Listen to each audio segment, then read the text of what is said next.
जमशेदपुर के Mango शंकुसाई road number 1 में बिजली की विकट समस्या देखने को मिल रही है, जहां चालू ट्रांसफार्मर में पिछले 15 दिनों से आग लगी हुई है। ताज्जुब करने वाली बात यह है कि इसी आग लगे हुए ट्रांसफार्मर से लोगों को बिजली मुहैया कराई जा रही है, जो अपने आप में एक बड़े हादसे को दावत देती नजर आ रही है।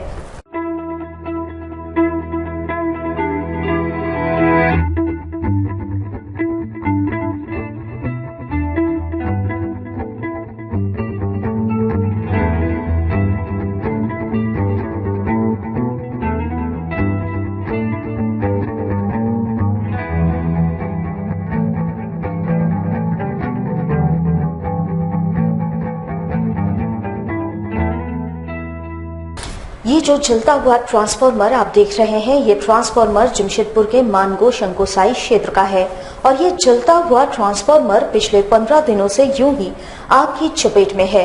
कहने को ये क्षेत्र राज्य के खाद्य आपूर्ति व संसदीय कार्य मंत्री सरयू राय का क्षेत्र है, पर उन्हीं के क्षेत्र में ये ट्रांसफार्मर पिछले 15 दिनों से आग की चपेट में है। सोचने वाली बात यह है कि इसी जलते हुए ट्रांसफार्मर से क्षेत्र में बिजली की आपूर्ति लगातार की जा रही है। हालांकि बिजली की समस्या यहां पहले से ही है, लेकिन इस जलते हुए ट्रांसफार्मर से बिजली की सप्लाई करना अपने आप में एक बड़े हादसे को दावत देती नजर आ रही है। आलम यह है कि यहां के बस्तीवासी डर के साए में जीने को मजबूर है। बस्तीवासियों ने लगातार पिछले 15 दिनों से इसकी शिकायत विद्युत विभाग से की है, लेकिन विभाग है कि इस ओर ध्यान नहीं दे रही है। मंगलवार को इसके खिलाफ बस्तीवासियों में जमकर रोष देखने को मिला। बस्तीवासियों ने एकत्र होकर विभाग के खिलाफ जमकर प्रदर्शन किया। प्रदर्शन की सूचना पाकर विधायक प्रतिनिधि संध्या नंदी वहां पर पहुंची तथा उचित कार्रवाई का भरोसा दिलाया, तब जाकर लोग शांत हुए। क्षेत्र के विधायक प्रतिनिधि ने ये भी स्वीकार किया कि उनके सूचना देने के बाद भी विद्युत विभाग ने इस कार्य में लापरवाही बरती है। ट्रांसफार्मर में आग लगी हुई है, मुझे फोन आया था और मैंने आके इस विभाग को सूचना भी दी थी कि यहाँ त्वरित कार्रवाई करके इसको समाधान किया जाए, लेकिन एसडीओ ने साफ मना कर दिया। और मुझे आज भी कहना पड़ा उनको कि आप जाकर एक बार देखिए स्थिति को, और वो भी मना कर दिया। और आज मैं खुद यहाँ स्पॉट में आई हुई हूँ और मैंने देखा कि यहाँ स्थिति बहुत ही खतरनाक है। ये कभी भी किसी बड़ी घटना को अंजाम दे सकता है। और मैंने मंत्री जी को इसकी सूचना दी है और उन्होंने आश्वासन दिया है कि इस पर जल्द ही विभाग से बात करेंगे। अगर किसी तरह की कोई घटना होती है, इसकी पूरी जिम्मेदारी बिजली विभाग की होगी और उसके अधिकारियों की होगी, क्योंकि हमने इस बात की सूचना उनको पर्सनली भी दिया है और बस्तीवासियों ने भी सूचना किया है, लेकिन विभाग की तरफ से अभी तक कोई भी नहीं आया और अभी तक सूचना उनको बुलाया जा रहा है, लेकिन वो स्पॉट में नहीं आ रहे हैं। आग लगा है, इधर से सुनवाई लोग करबे नहीं कर रहा है, यहाँ से वहाँ किसी को बोलने पर थोड़े कोई सुन रहा है।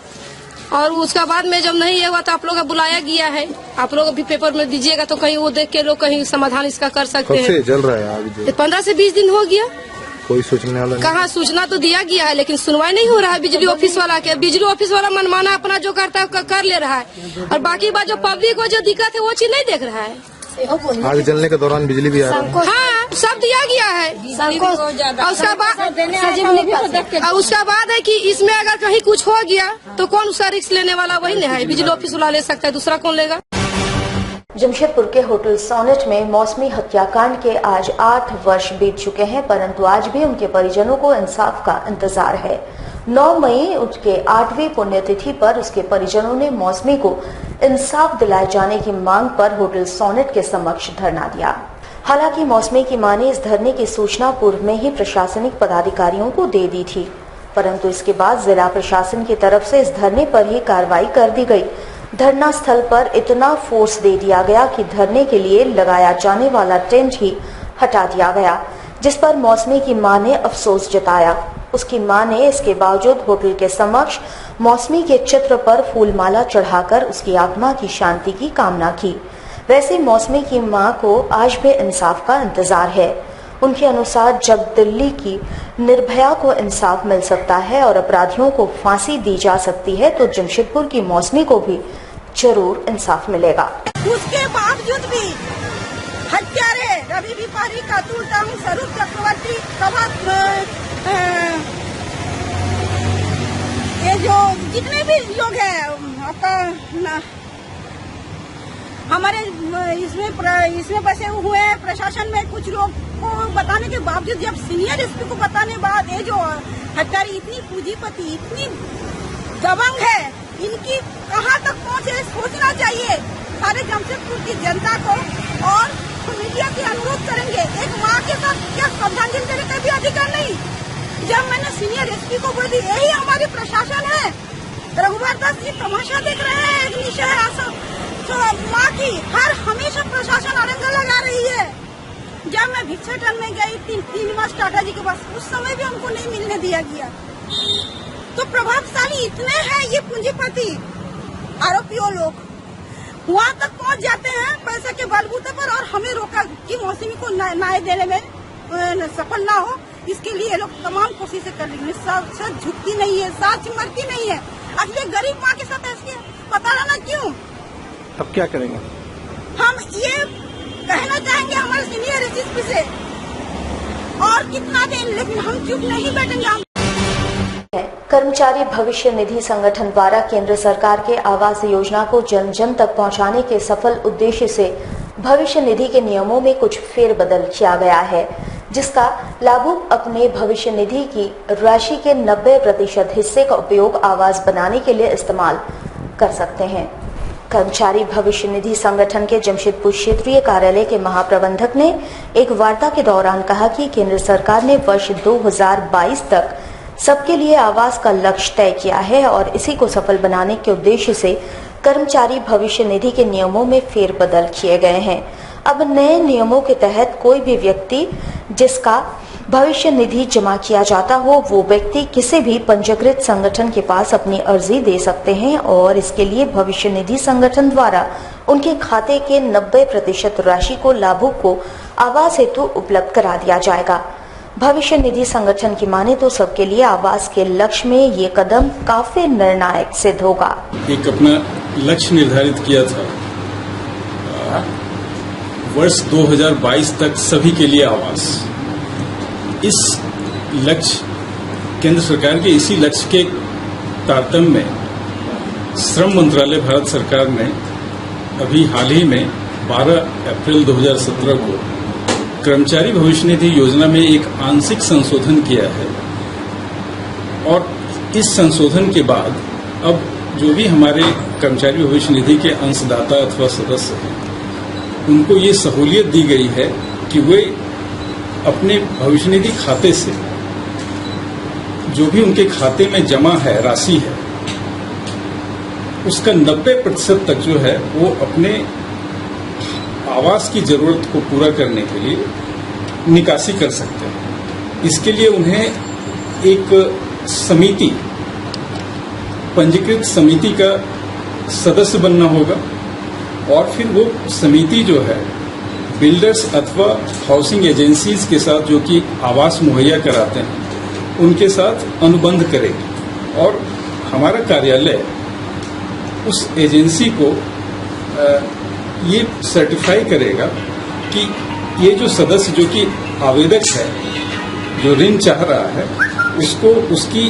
रिपेइंग कैपेसिटी क्या है, उसकी ऋण अदायगी की क्षमता क्या है, और इसके आधार पर जो भी हाउसिंग फाइनेंस एजेंसीज हैं, बैंक्स हैं, वो उन्हें ऋण प्रदान कर सकते हैं। जमशेदपुर से सटे सरायकेला खरसवां जिले में एक बार फिर इंसानियत को मरते हुए देखा गया। जी हां, क्षेत्र में हैवानों की हैवानियत कुछ इस कदर नजर आई कि कुछ हैवानों ने एक मानसिक विक्षिप्त 14 वर्षीय किशोरी को अपनी दरिंदगी का शिकार बनाया। इतना ही नहीं, किशोरी को छत बिछत हालत में रेलवे ट्रैक पर भी इन हैवानों ने मरने के लिए छोड़ दिया। जी हां, ये तस्वीरें अपने आप में मानवता को शर्मसार करती है। ये वही तस्वीरें हैं जो समाज के हैवानों की हैवानियत दर्शाती है। ये वही किशोरी है जिसे चंद दरिंदों ने अपनी हवस का शिकार बना डाला और मरने के लिए रेलवे ट्रैक पर छत बिछत हालत में फेंक दिया। ये किशोरी मानसिक रूप से विक्षिप्त है। पिछले शुक्रवार के दिन से ये किशोरी घर से गायब थी। किशोरी सरायकेला खरसवां जिले के कपाली थाना क्षेत्र अंतर्गत गौसनगर की रहने वाली है। घर वालों ने इसके गुम हो जाने के बाद काफी खोजबीन की, यहाँ तक कि स्थानीय थाने का दरवाजा भी खटखटाया, परंतु उसका कोई लाभ इन्हें नहीं मिला और आखिरकार दरिंदों का शिकार होने के बाद ये युवती जमशेदपुर के जुगसलाई रेलवे ट्रैक पर पाई गई। युवती की मां के अनुसार 5 युवकों ने मिलकर उसका अपहरण किया था और उसके साथ गैंग रेप किया गया है। ये लड़की है, क्या हुआ था? इसको कोई उठा के ले गया था। कहाँ ले गया था? अब कहाँ ले गया था ये चीज नहीं मालूम है। हाँ, क्या किया?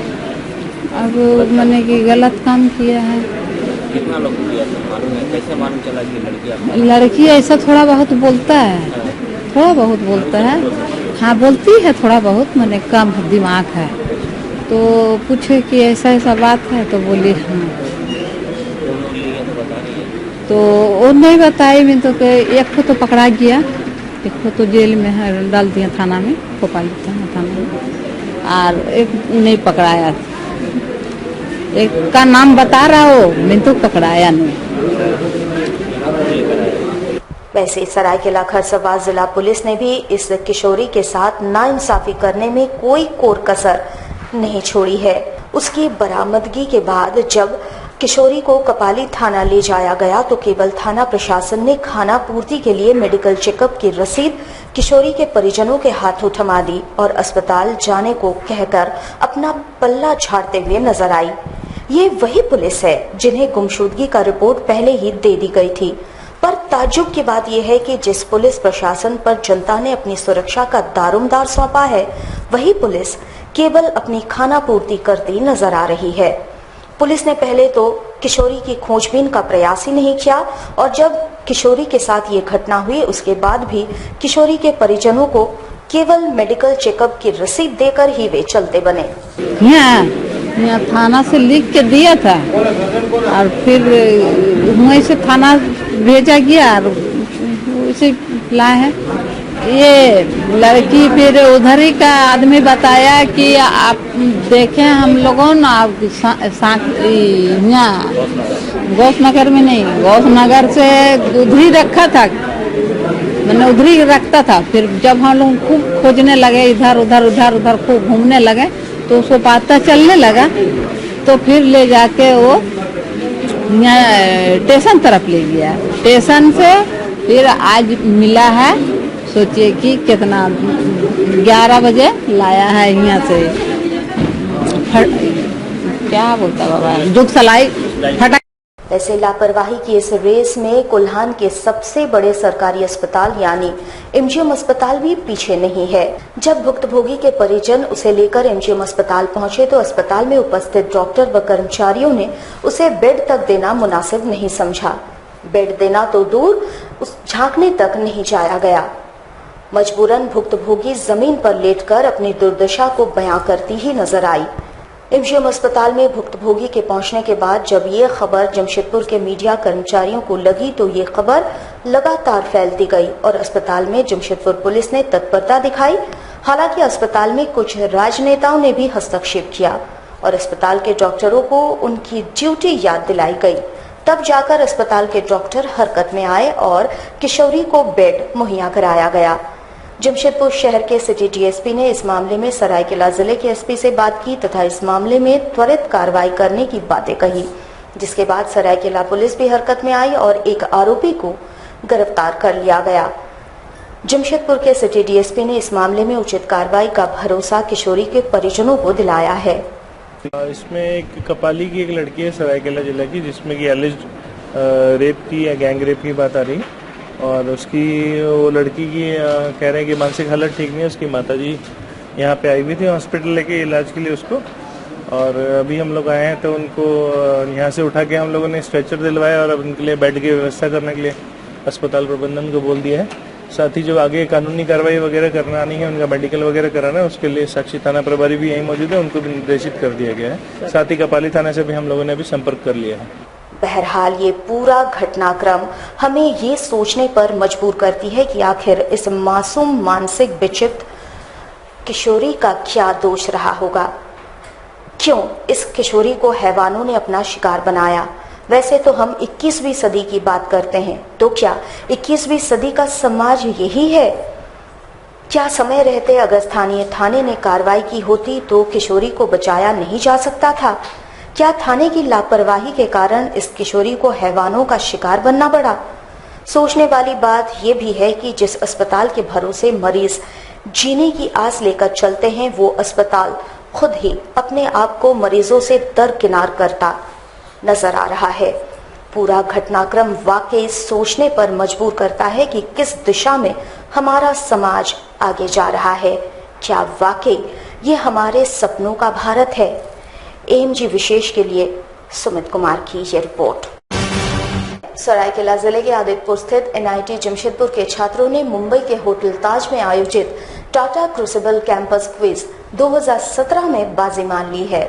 वैसे 3 चरणों में संपन्न इस चैंपियनशिप में देश भर के 38 शहरों से 7000 टीमों ने हिस्सा लिया था, जिसमें एनआईटी जमशेदपुर के इलेक्ट्रॉनिक्स एवं कम्युनिकेशन डिपार्टमेंट के 4th ईयर के छात्र पलक कुमार और सुदीप सौरभ ने लगातार पहले ही दिन से इस प्रतियोगिता में अपना दबदबा कायम रखा था और पूरे देश के प्रतिभागियों को पछाड़ते हुए अंततः इस ट्रॉफी पर अपना कब्जा जमा लिया। वहीं विजेता टीम को 5 लाख रुपए का चेक और 2 टाटा बोल्ट गाड़ियां आयोजकों की ओर से प्रदान की गई है। वहीं कॉलेज प्रबंधन की ओर से भी विजयी छात्रों और उनके परिजनों को सम्मानित किया गया है। बहुत अच्छा महसूस कर रहे हैं, बहुत मेहनत, बहुत सपोर्ट फैमिली की तरफ से, फ्रेंड्स की तरफ से, जूनियर्स की तरफ से और हमारे सीनियर्स की तरफ से, बहुत एनआईटी फैकल्टी की तरफ से बहुत कुछ सपोर्ट मिला। बहुत मेहनत किए और बहुत अच्छा लग रहा है ना। हमारे सीनियर्स ने हमें दी क्विजिंग हम लोग करते थे, बट उसको एक दिशा देना बहुत ज़रूरी था, तो वो हमारे सीनियर्स आकाश कुमार, वो अभी दिल्ली में हैं और उन्होंने हमें प्रेरित किया टू डू दिस क्विजिंग करने के लिए, बिजनेस क्विजिंग में हाथ आजमाने के लिए। एंड ये तो बता नहीं पाएंगे, अभी तक समझ में नहीं आ रहा है कि जीत गए। 4 साल से मेहनत कर रहे हैं, बट बहुत अच्छा लग रहा है क्योंकि कॉलेज में सबके चेहरों में खुशी है, घर पे सबके चेहरों में खुशी है, जमशेदपुर में सब लोग बहुत खुश हैं। तो भी खुशी को देख के खुशी जरूर महसूस हो रही है, पर धीरे धीरे जैसे दिन बढ़ेंगे और हमारी गाड़ियाँ मिलेंगी, पैसे आएंगे और जब और लोग जानेंगे तो खुशी और बढ़ जाएगी। क्विजिंग हम जमशेदपुर में पढ़े हैं, क्विजिंग हम यहीं से कर रहे थे। प्रेरणा ये मिली कि बिजनेस क्विजिंग हमेशा से बहुत ज़्यादा चैलेंजिंग रहा है कैंपस में। बिजनेस क्विजिंग ही सबसे इम्पोर्टेंट रहा है क्योंकि सबसे ज़्यादा पैसा इसमें, सबसे ज़्यादा शौहरत इसमें, सबसे ज़्यादा कॉम्पिटिशन इसमें। बीती शाम आई बारिश और आंधी के दौरान ठनका गिरने से घाटशिला के बांकी गांव निवासी 3 व्यक्ति जल गए। इन्हें इलाज के लिए एमजीएम अस्पताल दाखिल कराया गया था। मंगलवार को उनकी स्थिति की नजाकत को देखते हुए उन्हें टीएमएच रेफर कर दिया गया। बीती शाम आई तेज आंधी व तूफान के दौरान ठनका गिरने से घाटशिला से 10 किलोमीटर दूर बांकी गांव निवासी 3 व्यक्ति घायल हो गए। 45 वर्षीय बिमला दास, 26 वर्षीय सावित्री दास व 10 वर्षीय सूरज दास घर के बाहर आंगन में बैठे हुए थे, तभी ठनका गिरा और तीनों जल गए। उन्हें इलाज के लिए एमजीएम अस्पताल लाया गया, जहां से बेहतर इलाज के लिए उन्हें आज टीएमएच रेफर कर दिया गया है। जमशेदपुर के मानगो इलाके में व्याप्त बिजली की समस्या के खिलाफ जनता दल यूनाइटेड जिला इकाई द्वारा विद्युत विभाग एसडीओ कार्यालय के समक्ष जोरदार प्रदर्शन किया गया। साथ ही साथ विभाग से त्वरित रूप से बिजली की समस्या का समाधान करने की मांग उठाई गई। ये प्रदर्शन कुछ अनोखे किस्म का था क्योंकि प्रदर्शनकारियों ने हाथों में पंखा लेकर प्रदर्शन किया। प्रदर्शनकारियों के अनुसार हाथ पंखे से ही क्षेत्र के निवासियों को हवा मिल रही है क्योंकि 24 घंटे में से केवल 8 से 10 घंटे ही क्षेत्र में बिजली सप्लाई हो रही है। पार्टी के युवा प्रकोष्ठ प्रदेश अध्यक्ष डॉक्टर पवन पांडे ने कहा कि ये क्षेत्र मुख्यमंत्री का जिला है और इस क्षेत्र के विधायक राज्य के खाद्य आपूर्ति मंत्री हैं और उनके ही क्षेत्र में बिजली की ऐसी विकट समस्या है जो अपने आप में सोचने वाली बात है। मांग पत्र के माध्यम से इन्होंने विद्युत विभाग से बिजली की समस्या से त्वरित निपटारा करने की मांग उठाई है। की समस्या को लेकर आज जनता दल यूनाइटेड के कार्यकर्ता मानगो विद्युत विभाग कार्यालय पर आए हैं और यहाँ बिजली नाम की कोई चीज नहीं है। ये मुख्यमंत्री का शहर है और बहुत दुख के साथ कहना पड़ता है कि इस शहर में बिजली की 2 व्यवस्थाएं लागू है। एक 24 घंटा बिजली मिलती है टिस्को क्षेत्र वासियों को, गैर टिस्को क्षेत्र के वासियों को आप देख लीजिए 10 घंटा 12 घंटा लोड शेडिंग झेलना पड़ता है। और ये शहर है, ये ग्रामीण इलाका नहीं है, फिर भी यहाँ के बच्चे पढ़ाई के लिए परेशान हो रहे हैं। ग्रामीण जो गृहिणी है वो खाना बनाने के लिए परेशान हो रही है। लोग इतना तापमान बढ़ा हुआ है फिर भी यहाँ किसी को इससे कोई लेना देना नहीं है। हम लोग चेतावनी देने आए हैं कि अगर आप बिजली नहीं दीजिएगा तो ऐसे कार्यालयों को बंद कर दीजिए और अगर आप नहीं बंद करेंगे तो जनता के सहयोग से हम लोग इसको बंद कराने का काम करेंगे। श्री हनुमान मंदिर पंचजूना अखाड़ा गाड़ाबासा की संपत्ति को हड़पने का प्रयास भाड़ेदार कौशल किशोर मंडल द्वारा किया जा रहा है। आज इस संबंध में मंदिर कमेटी के सदस्यों ने एसएसपी से न्याय की मांग की। गाड़ाबासा स्थित हनुमान मंदिर पंचजूना अखाड़े की संपत्ति को वहीं के भाड़ेदार कौशल किशोर मंडल द्वारा हड़पने का प्रयास किया जा रहा है। मंदिर के एक कमरे में किशोर को चनाचूर फैक्ट्री के लिए जगह मुहैया कराई गई थी, पर आर्थिक तंगी का हवाला देकर उन्होंने भाड़ा आज तक नहीं दिया। कई बार लिखित दिया गया, बैठकें की गई, पर नतीजा सिफर ही निकला। बार बार बोलने पर झगड़ा भी भाड़ेदार द्वारा किया जा रहा है। इस संबंध में मंदिर समिति की ओर से आज एसएसपी को अवगत कराया गया और न्याय संगत कार्रवाई किए जाने की मांग की गई। शोहदा करबला कमेटी की ओर से शबे बारात के पावन अवसर पर नगर के मुस्लिम समुदाय को आवश्यक नागरिक सुविधा प्रदान करने की मांग उपायुक्त को ज्ञापन सौंपकर की गई। आगामी 11 मई को शबे बारात का पर्व है। इस दौरान सूर्यास्त के साथ ही मुस्लिम बहुल क्षेत्रों में सभी मस्जिदों में इबादत होती है। साथ ही साथ दरगाह, कब्रिस्तान एवं करबला स्थलों पर फातेह खानी एवं दारुतो सलाम पेश किया जाता है, जो सूर्योदय तक चलता है। इस दौरान शहर के मुस्लिम समुदाय को आवश्यक नागरिक सुविधाएं प्रदान करने की मांग शोहदा करबला कमेटी की ओर से जिले के उपायुक्त को ज्ञापन सौंपकर की गई। हमारे साथ लगातार जुड़े रहने के लिए आप हमें YouTube पर जरूर सब्सक्राइब करें।